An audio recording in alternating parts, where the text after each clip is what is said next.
Most sales transactions are simple. Imagine you're selling a car. A buyer comes to see it. If they like it, they give you the payment that day, then leave with the car. Everything happens at the same time and everyone is happy. But what if the buyer couldn't buy your car the same day? What if they needed you to wait a month before they paid?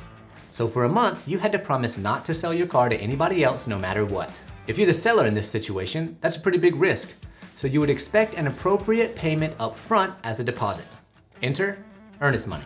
In residential real estate transactions, this is always the case. There are many things that must happen between the time a person decides to buy a home and the time the final sale occurs. To reduce risk for both sides during that time, buyers and sellers enter into a contract. The contract will outline the responsibilities of both sides and all the terms of the deal.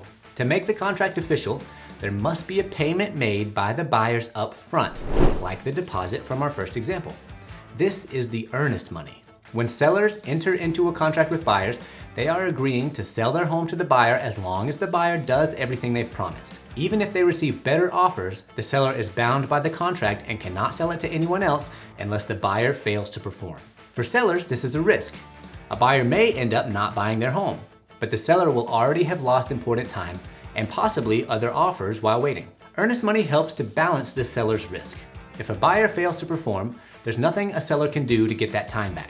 Since the buyer has provided an earnest money deposit up front, the sellers would at least get some compensation. There are a couple of important details to know about earnest money. 1. When buyers provide an earnest money payment, it doesn't get paid directly to sellers. That would provide an unnecessary risk to buyers and lead to potential conflicts. It goes to a third party, like an attorney, who will distribute the money when needed based on the terms of the contract. 2. Earnest money is not an extra payment buyers make above the purchase price of the home. If the transaction goes through as planned, the earnest money deposit goes towards the purchase price. The buyer is only at risk of losing their earnest money if they break the terms of the contract. 3. A seller doesn't get the earnest money anytime a home sale falls through.